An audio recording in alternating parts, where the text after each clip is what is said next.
Come on, welcome to Tracks and Tackle. We got a cool episode for you tonight, everybody. We have we're calling it Meet the Creators. We got the Tracks and Tackle Collaborative. A couple of guys in the group have joined us tonight, and we're sort of gonna do a bit of a roundtable and introduce everybody and get to know one another. So, how's it going, Josh? We'll kick it off with you. I'm doing good, man. How are you? Living the dream, man. Just playing with technology, trying to make stuff work, and I think we're connecting the dots. So life's Right, good. right on, man. Yeah, I'm excited about this tonight. I mean, I know Mike a little bit, and Shane, I'm excited to hear a little bit about your story, man. I've been listening to your podcast a little bit, and man, I'm excited to get into it. So, Ron, you take the lead here, brother. Where you want to go? Well, let's just go around the ring here. And Shane, you've been on the show before. Mike, you've been on the show before as well. Well, Shane, we'll throw it to you because we haven't had you on a while, but we've tried a couple of times. Yeah, man. We were talking before. New baby in the realm, so life's a little crazy at the moment. This stuff's important. Yeah, family stuff. My wife's work schedule's crazy, and I work construction, so my schedule's crazy too. But so anybody that doesn't know me, Shane with Upper Bay Podcast out of Eastern Shore, Maryland. We do everything: hunting, fishing, shed hunting, arrowheads, anything like that, man. Right on, Heck right yeah, on. Looks like we got the Severn River angler hopping in here. We'll bring him onto the screen with us as well. What's up, Eddie? Yo, what's up, guys? How's it going? It's good, man. It's good. Thanks for joining tonight. Yeah, Hey. Absolutely. Happy to be here. Hey, Mike, why don't you go next as we go around the table and just tell everybody who you are, your mountain and marsh, and I haven't had you on. It's probably been close to a year since you and I sat down, right? Yeah, can you hear me? Yeah, you sound great. Okay. I'm Mike, Mountain and Marsh. I'm on social media still. We used to do the podcast, and I did it for a little over 2 years. But my wife and I own a couple businesses, and they've taken off. So I just got home from work at 7 p.m. So, that's how things have been. That's why I don't do it anymore. I spend my free time hunting and fishing, but that's because I need to relax. I can't do this anymore. Yeah. Well, I'm glad to hear it, Mike. You're all over social media with that Sale Ready Solutions, man, taking off. Yeah, and we're getting ready to start another construction company. So Heck yeah. I don't know what I'm doing. I'm just flying by the seat of my pants. There you go. I think that's the way most business owners do, man. They just make the most out of what they can, and you learn as you go. But success comes to you, bro. It's all worth it one day when I'm on my big ass yacht. I don't know. Now, listen, Mike, I'm just going to throw it back a little bit old school to a conversation you and I had like maybe 2 years ago off the air when you were talking about the podcast and Chris was talking about, have you ever thought about video in it and all this stuff? And you're like, man, I can only give 100% to so many things. And at the time you were throwing 100% into the podcast and into your social media. It kind of sucks for us on our standpoint that went away a little bit, but I'm so happy for you and your family that you guys are doing so good now. Yeah. Thanks, man. Thanks. Well, glad to have you with us tonight, man. So chime in and kind of having like the round table. So Eddie, you're on, man. How are you doing? Why don't you tell the audience who you are, what you're about? And you were just on a couple of weeks ago. So this is a quick turnaround to have you back on the show. If he's with us. Might have froze up. He's frozen in time, man. Sorry, it's a cool picture. Look at all those lures behind him. That's cool. I was thinking this. I was trying to spot one of those Oriole frogs back here somewhere. Yeah, that's right. Right on. All right. Well, guys, listen, man. Appreciate you all coming on, and feel free to chime in. Here. Thanks for the invite, and yeah. Go ahead, Eddie. The floor's yours. Am I there? You're with us. Whoop. Now you got caught up. Guys, all right. Yeah, back and forth. Sorry about that. So down here in Annapolis, Maryland. Was pumped to be on last time. And owner of High Octane Custom Baits. So I got all our subsurface stuff behind me. And then you're actually sitting on the rack of ducks and stuff like that. So business has been good. Appreciate here's all the ducks, inventory, stuff like that. Business has been good. The snakehead bite's been excellent. So just get out there and explore, man. Love it. So what does this heat do for the fish?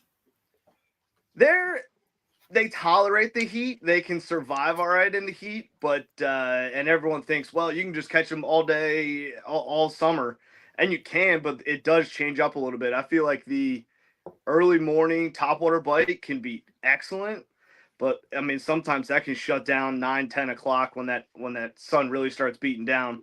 But then they move out to the pads and stuff like that, similar to bass, and they move a little deeper, get even if the water's 2 degrees cooler, they're looking for anything slightly cooler, and then run that chatterbait along the pads, and they'll be sitting there. Right on. Yeah, up here, when we're out bass fishing up on the Northeast River and stuff like that, like that's where we'll see them this time of year.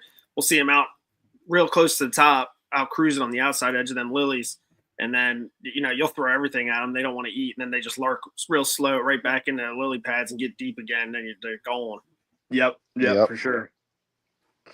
Yeah, we got some hardcore fishermen on the show tonight. So, here I want to sit and talk about, upcoming, food plots and buck season and what's going on in the hunting world. But, I got to know your audience too.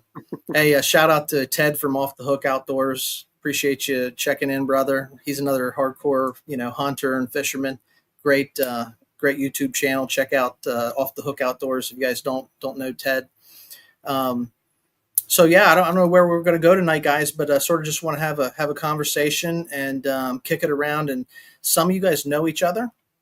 Some of you guys maybe don't know each other, but have heard of one another. And the whole point, sorry Chris couldn't be with us tonight, but the whole point of sort of creating the collaborative effort is to promote what one another's doing.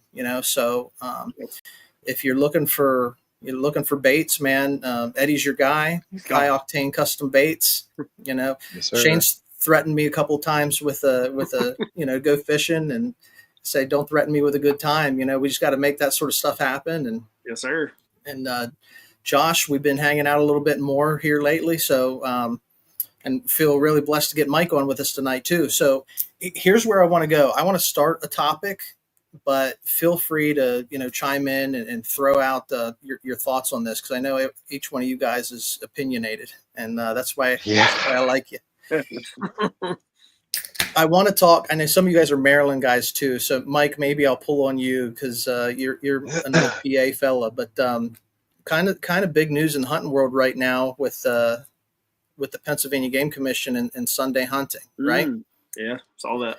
So that's a big thing on socials right now. And the governor's he's signed the paperwork repealing the ban on Sunday hunting.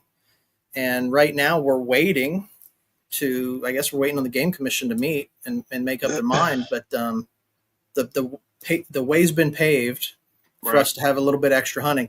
And I know that this is kind of a touchy subject with guys, because in Maryland you can hunt on Sunday. But in Pennsylvania, you got a lot of traditional guys that don't do it. So, Mike, I'll throw it to you. What are your thoughts, man? Because I know you're a big buck hunter.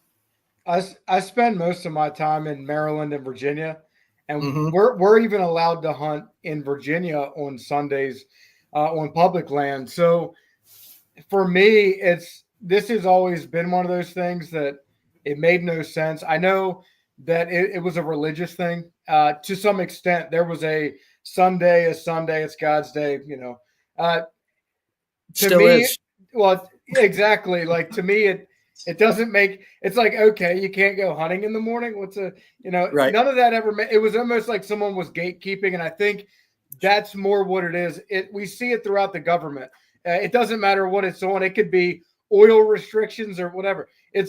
There's always somebody who made their mind up 5 years ago that, by golly, we won't do it. And it just it's just that person who's still running the show. It's just, they continue to stand by what they said 5-10 years ago. And it's what they've built their political background around. And that includes hunting and fishing regulations. So I think that's what it was. I think finally somebody must have passed or retired and they got their way. They finally got to throw their weight around a little bit, and that's what it was. You got some new blood in there, and things change. Well, tradition, we put a lot of weight on tradition, and that's like that religious mindset, right? We do it because we've always done it, and we don't necessarily know why. Someone once upon a time decided we were going to do it this way. Right. Shane, you're another big buck hunter. Why don't you you got an opinion on this? I do, as far as deer hunting goes. I'm glad that Maryland has allowed it for the last several years. It's broken up a little bit depending on what counties you hunt. And they try to alternate each year. Different counties get more Sundays than other counties, which is good. Public land's the same way. Some public lands you can hunt every Sunday. Some you can't hunt any Sundays. Again, like the way I look at it is I look at it from a pressure standpoint. If it's me on my own private lease or my own farm, I can control how much pressure is going on there. And that way I'm okay with the extra day of hunting. But I can see how, some of the public land guys love it and some of them hate it, because now you've opened up the floodgates every weekend to just getting hammered all day long, both days in a row. Right. Everybody's, we should all be allowed to do it. I have nothing against it. I just look at it as a perspective from, what is it going to do to the deer population? What is it going to do to the amount of mature bucks that are around? Is it going to, long term, are we going to look at, is our herds, are the buck size and the herds getting smaller because they're getting hammered on more? Or does it help? Does it allow the pressure to be spread out more? I don't know, but right now I'm going to take advantage of it. I'm going to be hunting Sunday, so can't complain there. Yeah, I'll tell you this. In Pennsylvania, if you think of just like typical Pennsylvania, it's a big hunting state. Josh, you said this in the past, that when you think PA, like we give the kids off the first day of school. It's kind of like a national holiday. That week leading up to opening day is like anticipating Christmas for a guy like me. Yeah. But, after the first 2 or 3 days, numbers really, really drop off, especially the last couple of years. It's just not like it was when we were all growing up. The amount of hunters and stuff, you get some guys that out on Saturdays or whatever, on the weekends doing the weekend warrior piece, but hunting throughout the week, numbers have really, really dropped off. And after the initial hurrah, of it's opening day and we're out the gate, it seems to dwindle off. But, that's what I think. So, Josh? I'll give, sorry, I didn't mean to cut off. No, hop in, Shane. I'll give Delaware some credit. Delaware has done a really good job with allowing Sunday hunting for a long time. And then this past season, they allowed waterfowl hunting on Sundays, which Maryland does not do.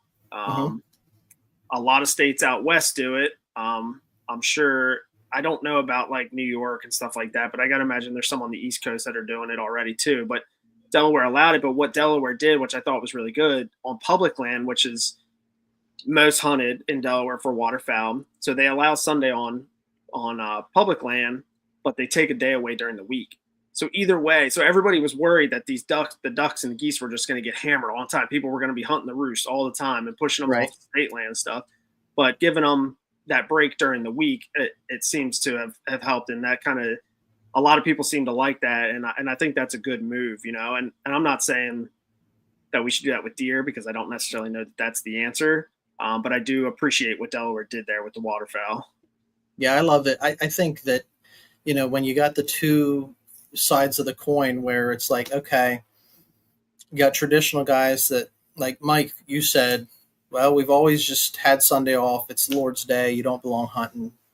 That's what, you don't do that on Sunday. For me, I'm all about, and I think most of the guys that I talk to, it doesn't matter whether you're fishing, you're hunting ducks, you're hunting turkeys, like all the guys that we have on this show, we're all about getting the next generation going, mentoring another group of hunters or fishermen. And, I think that having that weekend, that extra day on the weekend, does make it possible, right, for more people to get out.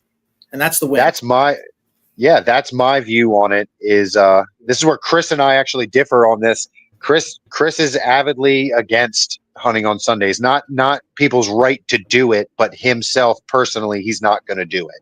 Right. I think he said that very openly in the past. Me, on the other hand, I work my ass off 90% of the time, and when I have time to get in the woods, that's where I'm trying to be. So if I have a Saturday or a Sunday morning, I'm gonna take advantage of that. Carroll County, you can almost hunt Sundays the entirety of deer season until they brought in that primitive season for longbows and recurves and stuff towards January and February. But Carroll County, private land, you can hunt Sundays, beginning of archery through the end of muzzleloader. And I've always taken advantage of it. People pressure the deer out on Saturday, especially the first day of rifle. I'm always sitting there on a Sunday morning, and that's typically when I kill my deer. Yeah, right on. Eddie, you're a big professional fisherman here. Do you do any hunting? No, I'm a little more on the novice side for hunting, but I want to get a little more into it. I've done some goose hunting, not much deer hunting though. Yeah, right on. Well, these guys are waterfowl. These are waterfowl guys. I'm not so much, but these guys are waterfowl guys. So I want to try to find some crossover here, amongst each of your brands and what you're about, because, I know you're professional when it goes to fishing, and Mike, when I think of you and, what I've talked to you about, you are hardcore. You're serious. Like Josh says, whatever you're going to do, you're going to do 100%, so you're not going out, you're having fun, but you're not going out just to have fun. You're going out you're on a mission. Likewise, Shane, I think whenever we met, you were telling me the story about, you used to just hunt archery, but in the past couple of years, you've really been passing on the smaller bucks and, Right. Going after those nice racks and just trying to make it harder for yourself. And, that's what in the comments, they're just saying, like, make it tougher, because hunting's not tough already, just, you got to make it tougher. But, Right. what's some common crossover here amongst the group? Well, I'll touch on something, because there's something you just brought up. Eddie doesn't hunt at all, but one thing he is serious about it. And I think that there's like this, you can embrace the suck with whatever it is. And often it's better, like hunting the bedding in November and getting up at 3 a.m. to get in there and hunting 5 days in a row, and duck hunting, being the first guy out on public land and doing your due diligence, scouting, spending your evenings when you could be at home having a meal, out running the kids around in your truck while you're out scouting. All of that is the suck, and it's all exactly what makes you better. It doesn't matter what you do in life. If you're willing to work hard at it, you can be good at it. And that's one thing that I really love. My brother was just cracking up at me when we were down Chincoteague, and he's like, it's one thing about like me and you, like we embrace the suck. It's kind of like, I took him out waterfowl hunting a couple of years ago. He shot his first bird. It was a Drake gadwall, and I had scouted, found this spot at Cadoris, Josh knows, and nobody was in there. We got in there so early. This guy tried to come in there. We were already in there, and I knew the birds were landing in there. Nobody was hunting in there. I watched it all week. All week I drove out of my way, went and looked in the evening, scouted. We got in there, and it was and they came in and he shot it, and I shot both the hens. He shot the Drake, but it was just one of those things. Like, I did this weird mental thing where I go hard, and I just did it. And then we did it, and I was like, then I could breathe. But anybody, like Eddie fishes, and he does it so much. He's got the lure company, like all this stuff. You don't do that unless you're serious about it. You got to really be serious about it. Yeah. Yeah, I mean, I've done a few different little ventures outside the podcast too. For a while I ran my own clothing line, and it's definitely, like you said, like, if you're not it's just one of those things. Even these podcasts, like, if you're not all in on it, it can very easily just slip out of your fingers and get away from you. And if you're going to do it and you want to do it successfully, just like hunting or fishing, like, you have to just be dedicated, man. You have to be willing to let it absorb all your time, or 90% of your time outside of, work and family. Just the way it is. Like you said, you just got to embrace this up. Yeah, no doubt. Yeah, I think, like, whenever I started the podcast, I remember I've told the story a couple times. I'm just sitting down here in my yard at my swimming pool, summertime. It was like June, July, this type of time of year. I'm just sitting down there enjoying an evening by myself, and I was just thinking about the stories. So like Mike was just telling a story about his brother and him going out and hunting and getting these ducks. Like those stories are what like our brand's all about. The memories, sharing the tales. Because I think that's the one thing that when I talk about there is crossover. It doesn't matter if you fish. It doesn't matter if you're a big hunter. It doesn't matter if you're a waterfowl guy or a bow hunter or what your passion is. There's a story that you're making with that. Right. And when you're sitting around and you're sharing the stories, it doesn't matter how many times I tell the same story at hunting camp. You might have heard it 50 times.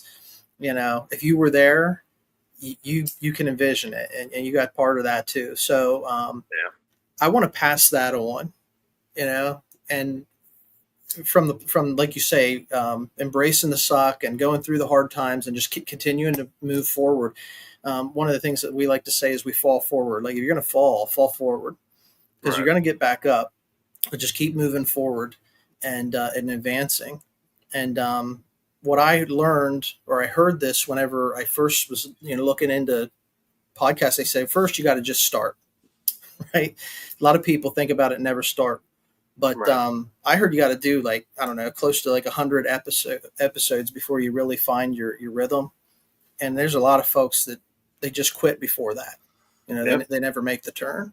So anyway, embrace it, fall forward, keep pushing through, because that's how you get to be good. Right. Yeah. One thing too, and as you guys all know now, I had this podcast for 2.25 years, and Josh knows we did some different ones. We did, I had a bunch of stuff bouncing around, throwing stuff at the wall, but it was always keep going, like you said. Well, one thing is, no matter what you do, it's for the good, and in the future, you learn from everything. So in the future, that's right, you'll learn. So like now, maybe I shouldn't still have it, but I still have all this podcast stuff, and I have all this knowledge of social media, videography, using Splice and like video production systems. And like, so now for my construction businesses, I use them. And and I didn't like, if it wasn't for I'm terrible at social media. If it wasn't for that, for my time doing this, I wouldn't be as good as I am now at that. And I enjoyed the whole time. So it's not like it was a waste. I met some really great people. I met Josh through this entire thing. And yes, sir. You know what I mean? Like it culminates. Everything, as long as you put hard work in, it culminates. And the knowledge you have after this, if this ends tomorrow, you'll have knowledge that 98% of people don't have, and you can put it somewhere else. Use your energy to put it somewhere else. It doesn't matter, Right on. When we first got started, I was, Mike and I didn't know each other that well, and I was shooting Mike like tons of messages, like, what kind of equipment do you use? What is your software that you do? And he helped me out a lot just because he had that tribal knowledge of doing it for so long. So, when I go back to the point about we're making memories, we're making stories, and I'm all about doing it with somebody. Just like you said, you went out and you did all that scouting with your brother. Like if you got that partner, whether it's your dad, whether it's a sibling, whether it's a kid of yours, doing it with a friend is what it's all about. Yeah, man. Yeah, Josh. Yes, sir. Don't make me laugh, Mike. Don't make me laugh. I saw you catch it too. Anyway, we used to do that all the time on the podcast. Just start geeking out. No, this is how me and Mike met each other. I mean, me and Mike met each other just through doing a podcast. I was invited up to do his 3 or 4 times. We've talked all kinds of hunting stories, and then me and Mike have actually had the privilege of actually doing a couple different hunts together. We've hunted ducks together at Cadorus once or twice. We've hunted pheasants together and shot doves together. Even still, we don't talk that often because he's so busy and I'm so busy with our families and young kids and whatnot. But I mean, at least once a year, still, we're sending each other pictures of deer.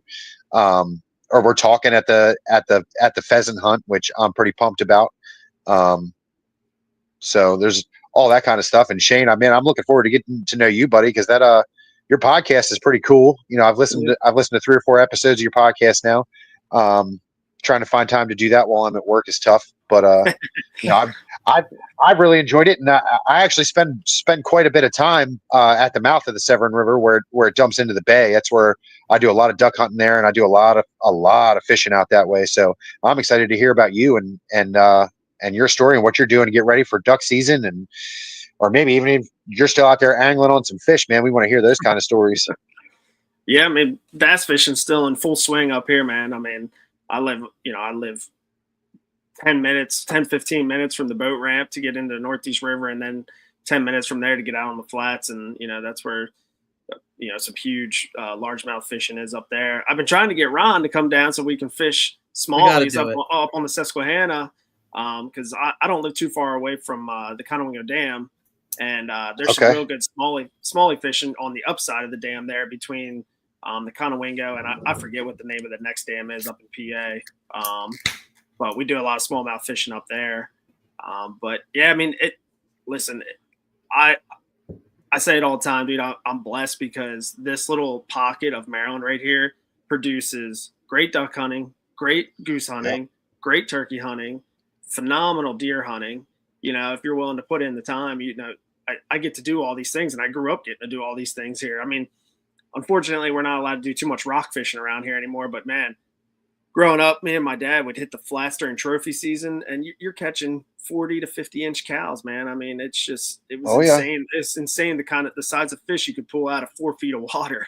Like you never believe that they were there, just hiding in the grass. It's incredible up here, man. Now, something I'm big into, and Mike knows Ron does too. I'm into catfishing, and I know that there's some hogs up your way. Is that something that you ever get into, or are you leaving that to the other guys now that are trying to make it more commercial? Yeah, I mean, I never really got too much into catching them. So for a long time I did a lot of bow fishing at night, and we used to shoot a lot of big catfish out on the flats at night. I'll send a picture to the group here. I got one that I shot last summer. Pretty massive, and I shot him out of like 2 foot of water. Wow. But yeah, there's a lot of cats up here. That's not really my forte. There's a lot of guys that chase them up here. It's just for me, it'd just be like a catch and release thing because I don't really eat catfish too much. But I hear them big blues are good. I don't know. I don't eat them too much. But this time of year, they're so good. This time of year, I'm mostly bass fishing or tournament fishing. To stay on the subject of catfish real quick, Maryland just opened like a commercial thing so that any resident of the state of Maryland can now, trot line for, I think it's 1,200 feet of for catfish. As long as you stay north of the Bay Bridge, I'm pretty sure you're allowed to run up to 1,200 feet of trot line for catfish. They're really trying to hammer down on getting them out of the bay. Yeah, I'm glad they did that because, I mean, that they're figuring what I think a lot of people already knew is that's what's killing the crab population. They're cutting open some of these big catfish and finding just bellies full of blue crab. And so I'm glad to see that they're finally, giving people a reason to target these fish. Yeah, me too. Especially anyway, Rob. Oh, sorry. Go ahead. You guys go ahead. That's the thing when you got 4 guys on. I know we all got something to say, so feel free, hop in, guys. Well, I was going to comment and say that I have family now who only target Susquehanna flat blue cats. Like we grew up on the Potomac catching, your good eater channel cats and flatheads. Right. And you never wanted to catch anything over 18 inches. If you did, you'd keep it, but it was like, you wanted to catch those good eaters. Now my uncle that did that my whole entire life is like, how big can we catch? Because we want catfish nuggets like everybody. So those blue cats have always been my favorite to eat anyway. I know that people hate it because they're eating crabs, but I love blue cat, and to me, it's better than any other catfish. Hey man, kill them all and eat them all. I don't care. Clear them out. That's fun. We got to get you guys out there one night in the middle of the night down on the Potomac. I mean, you get in the right spot, you find the right hole, you can smash them all night long and just fill coolers. Man, it's a ton of fun. I mean, I'm sorry to get off subject. I know you guys like bass fishing, and I'd rather get into start talking about some duck hunting prep and maybe some deer season prep. I know I've been out there slinging some arrows. How about you boys? Yeah, I actually just started shooting this last week. I got my oldest boy. He's 4. Santa brought him a bow for Christmas, a little, Nice, just a little tiny kid bow, and he wanted to get out and shoot. So we got out and started shooting. But yeah, it won't be too long before that's on the roll. I've already got cameras rolling, minerals out, stand set. I'm ready to roll. Heck yeah, me too. I'm so busy I can't do it. Oh, come on, Mike. There's 4 hours out there somewhere, brother. Yeah. It's the burden of owning your business, right? And keeping everything afloat. Earlier this spring, I went out and I got myself a new bow, and so I've not shot it as much as I haven't gotten like into full swing, but I've thrown quite a few arrows out of it. I don't know. I don't want to say that I'm lethal yet, but my nephew was just telling me over the weekend, he's like, man, you need to start flinging some arrows and plucking the string a lot more because it's getting to be that time. And I'm really eager to, it's just like when you get a new gun or you get a new stand or something like that. A new bow is kind of a cool thing to get because I only get one every once in a while. That's not an every year thing. So I want to draw first blood with that this year. And, I'm really excited about it. But up there where we have our cabin, our hunting land and stuff, there's a lot of logging that's being done. And really? Big section of it's been clear cut. We're not, we have big woods where we're at, good forest, but there's nothing holding them right now. In a couple of years, it's going to be great again. But I don't know what the hunting's going to be like this year. So there's a lot of public land up there that I can get off of our property onto. But I'm going to have to, like we said, I'm going to have to put the work in to go to where the deer are because I think that our normal patterns have been changed. But definitely looking forward to getting out there and drawing first blood with this new device. Did you get a Hoyt?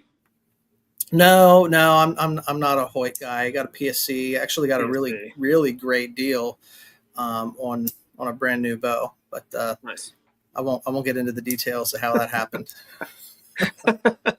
Fair enough. I think nowadays the bows are so close. When I bought my Hoyt, like 6 years ago, 5 years ago, I bought this new Hoyt. It was like cream of the crop then.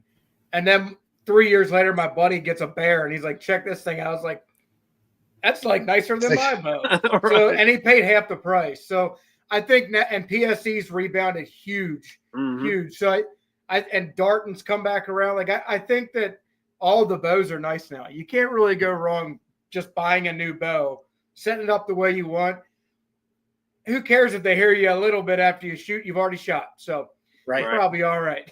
Fair enough. I took a doe on the first day. I went with my one nephew out on the first day last year. It was like a beautiful morning.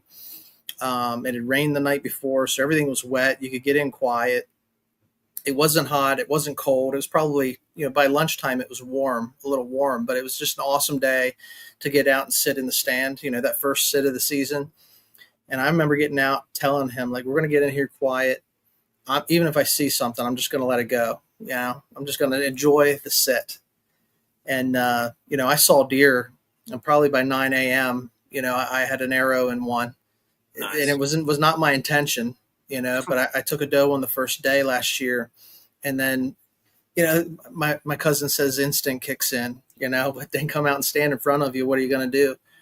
But because I took a doe and I had meat in the freezer early on, I really didn't hunt hard last year, which is, not the norm. Like you said, when you do it, you want to do it 100% and spend as much time getting after it as you possibly can. But at the end of the day, I'm a meat hunter, and I've got meat in my freezer, and that's the end goal, be all for me. Yep.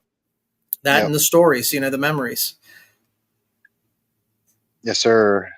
I'm excited about duck season. I'm excited about duck season more than I am deer season. I love deer hunting with a passion. It's something I've been, born and raised on, man, but I cannot wait to hit the water and start watching those wings come up. Ooh, I can't wait. Did you kill that can down by you? I did. So actually, I killed that up at Cadorus on public land in Pennsylvania. Luckily for me, that was the very first duck I ever killed. Wow. I had never been, I had never been duck hunting before ever. Chris and our buddy Anthony took me out. Mike, I think you know Goldhammer a little bit. They took us out, and I mean, it was like 9:30. We were getting ready to pack up and pull it in, and here comes a group of 5 cans, and we took all 5. We got out there, and I'm thinking, yeah, I killed this duck. I'm so excited. And then Chris and Goldhammer are like, you don't understand what we just did. We just killed the king ducks on this super pressured public land. Like, that's a feat in itself. So yeah, I got a little spoiled right off not just public, a lake. It's not the flats. It's not the Chesapeake Bay. It's a lake. Yeah, that's the craziest thing. Right. We were hunting for mallards, or, hopefully maybe a bluebill or two, because that, some of the lessers come up that way. And then these things cupped in, I mean, so beautifully. And I mean, I couldn't ask for a better first way to start. And then, I mean, that just started an addiction. You asked Mike. I mean, we started out hunting puddle ducks and all this stuff on public land. And now I'm running marshes down in Blackwater, down south of Blackwater, down in Fishing Bay and Taylor's Island. And I spend 90% of my time smack dab in the middle of the Chesapeake Bay during the winter. I mean, you're allowed to be 500 yards off the bridge, and we'll sit that 500 to 600 yard mark, and we'll smash longtail ducks all day long because A, they're fun to shoot, and B, a lot of people say that they don't taste good, but I think they're delicious. Yeah. So this time of year, what are you doing, to get ready? Like, what is the prep work that you guys are doing? Whether it's, you're getting off work, you're enjoying a cold one, but what are you doing to prep for whatever it is that your target animal is this time of year? Because I think about down season, and there really is not one when you're at it all year long, like this group does. Yeah, I mean, okay. So go ahead, Shane. No, you go, buddy. I've been talking all night. Deer hunting, obviously straightforward for a lot of guys. Shooting bows, running cams, minerals, setting stands, stuff like that. People that have their own spots, planting food plots, etc.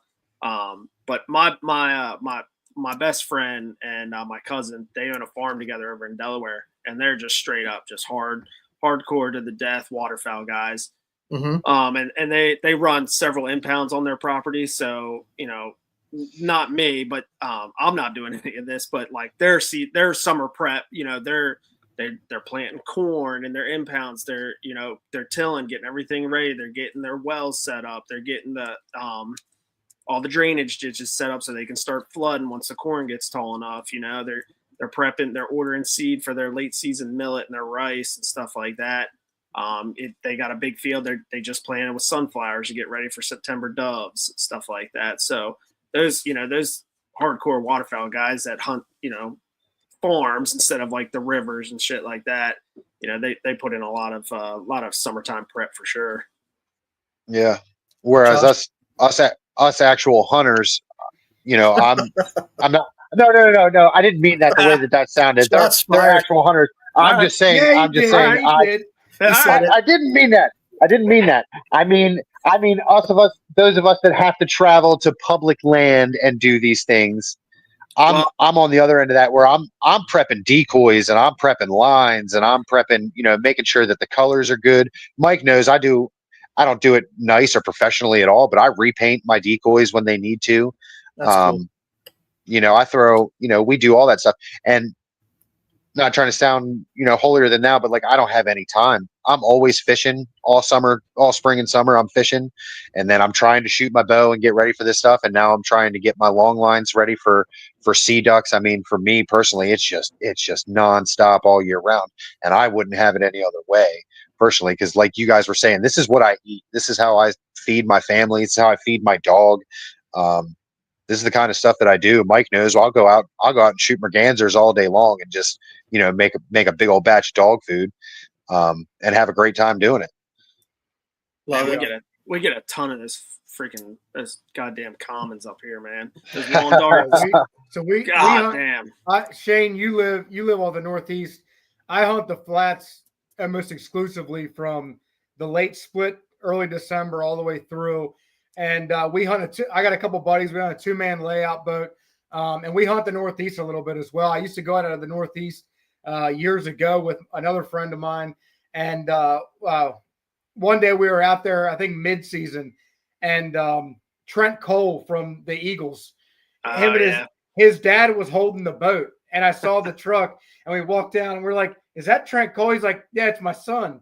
So we met him and talked to them before we like hopped out to go duck hunting. They're getting ready to tear up a bass tournament. So old Blitz TV, man. Yeah, they're always out there. That whole crew, Trent's out there, and there's another guy, Jay Berger, I think. That's on that Blitz TV. They're always out there bass fishing, man. They run the flats hard. I've probably seen you out on the flats hunting, man. We spent a lot of time out there, layout boats. We used to have a blind stake just inside the Northeast, right off of Carpenter's Point. And we used to do pretty good there out of layout boats. All the birds would get pushed off the flats first thing in the morning with all the guys going out. Yep. And they would just fly right in the Northeast there. Yeah, that's the reason we hunt over by Swan Creek. We tuck up as close as we can, and then when the birds are and everybody blows out, all those guys are out there body booting and on the sand islands. Yeah. They all push out into the creeks, and we're like the last stop before they're getting into the creeks. We kill a lot of birds over there. Yeah. You want to talk about hunting a lake, man. Anymore, it feels like the flats hunts like a lake. There's just so many people out there pushing birds around. Yeah, I know that. Being on the layout's a little bit different. It changes the game a little bit, but there's a lot of people out there for sure. Yeah. And the good thing is, like, you can always go out there and at least shoot your limit of bluebills. Josh, I was just talking to a buddy of mine who's got a place in Saxus. He's got land. It's right below the Virginia line on Bayside. Okay. They hunt out of there. And he was asking me, my parents have a place in Chincoteague, and we can stay there and all year round. And he was asking me if I would do some. He's a contractor. He's a plumber. We do work back and forth. And he pulled my well pump for free. And he's like, "You just take me duck hunting." So we got to get down, because I told him, I was like, we got to run out to like Chrisfield or something. We'll go out there. Yeah. Nobody else is out there. Burn them up. Yeah, Josh, let me know. Down at Fishing Bay. I've been down. Probably 3 or 4 years ago, that's where we spent like our whole waterfowl season down there, running the public land down there. My buddy had a mud motor and stuff, short tail, and we would get in there and kill a lot of ducks down there. And then you also brought up Taylor's Island. I Sika hunted Taylor Island a bunch. I mean, it's been before my kids. I haven't had a chance to get down there since I've had kids, but so it's probably been 4 or 5 years then too when I was down there. Yeah, I fell in love with that area, man. The first time I ever went down there, we didn't even shoot a duck. I was just so blown away at the amount of these puddle ducks that you're seeing just jump from hole to hole. I mean, the first time I ever saw a black duck, I couldn't do anything. They were 15 feet above us. I could have shot one, but first time we were ever down there float hunting on kayaks, I didn't really know what to do. If we shot a bird, how would we retrieve it if it fell in this marsh? A lot of that stuff, you got to be real careful where you walk, because you'll sink up to your chest. Yeah. So you want to get, if anybody's listening and wants to go down and do that kind of stuff, I mean, really, really study your satellite maps and know your canals, and try to find a big open puddle. So that way, hopefully you can get birds to decoy, but even if you don't, you can have some shooting and actually be able to recover it. We've lost several ducks down there to the marsh. It's just one of those things. But Taylor's Island, man, that's where I killed my first black ducks. My first several black ducks. I killed a bunch of mergansers down there. Buffleheads out. I mean, buffleheads are everywhere. But I mean, and teal. I mean, God, there's so many teal that fly through there early season. So if anybody gets a chance to go early season teal hunting, I recommend hitting Taylor's Island, because they're in there for sure. Yeah. I mean, if you're looking for teal, Delaware, man. Delaware holds teal all year long, dude. It's insane. Those salt marshes, they just love that shit. Yeah. So I was looking to try to find some cross-pollination with this group, and I think we found it. With you guys at least. A little commonality. And I think that's, for me, that's why I'm doing this. I want to bring guys together and try to build a little bit of a community. And the cool thing is we all have the same struggles with finding free time. We got life's busy. We got things that are important to us, families, etc. But if there's a way that we can find to not just cross pollinate on common interests, but where we can get together, go do a hunt, go do a fish, go do some angling, that sort of thing. That's where you build the bonds, and we're only right now, we got like four of us, four groups represented from the content creation perspective. We got probably 10 to 12 different content creators that have come on and said, hey, we want to run with you guys and run with the group. And so I want to do this more often. I want to get everybody on, let you guys run with it. Usually I do. I don't have any issues talking, but it's nice to sit back and listen to the stories. And, Right. Once you get guys going, let them go. So I really appreciate you guys, carving out a little bit of time tonight. This was fun. Yeah, man. Thanks for having me, Ron. I appreciate it, but it's always a good time. I think we got another good episode coming up that you, me and Chris will be doing. Yeah, man, I can't wait. We started it for anybody out there that's watching. We started another podcast called the Roundtable Sessions, which is similar to what we're doing tonight. We're having a roundtable where we just get together and we talk about subject matter. And yeah, Shane's on deck, man. I've already got like so much I want to talk about. We're going to do a baseball episode. Baseball in the '80s and growing up and. Talking about that era, because there's a lot of things that happened in that era.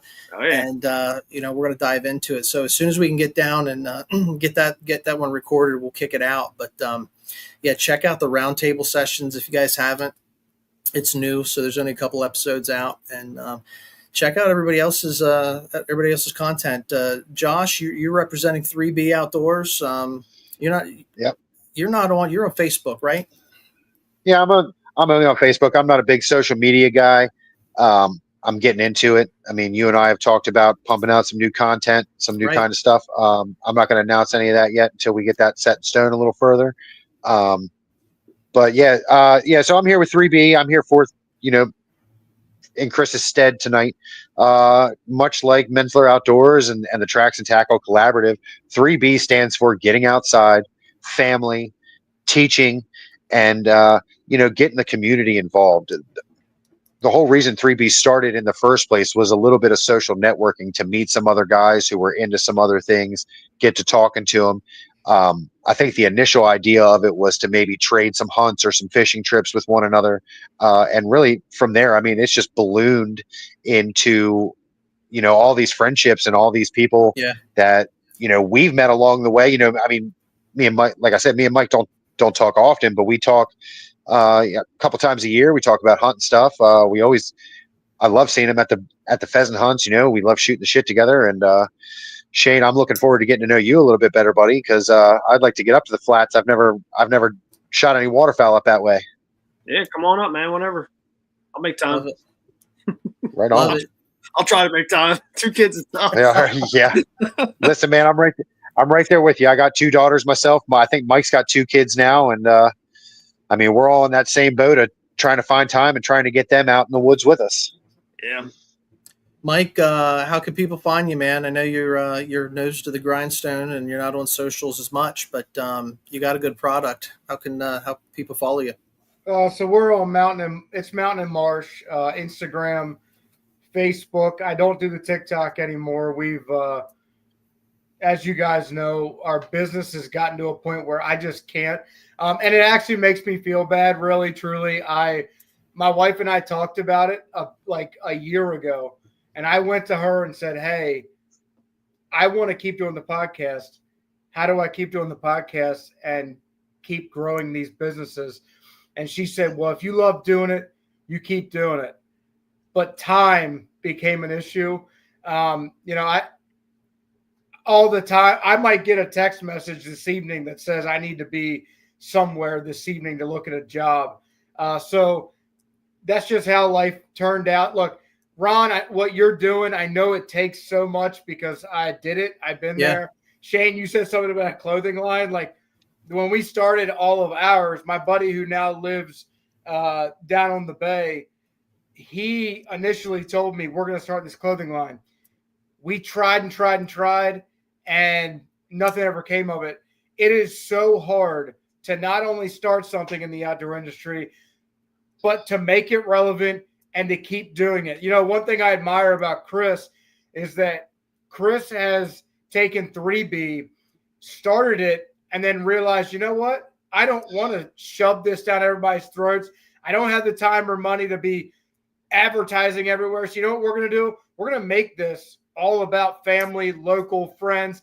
And I think that's really cool. You know, it's one of those things where you can fight until like you can't fight anymore in this outdoor industry if you want to be the most famous person, right?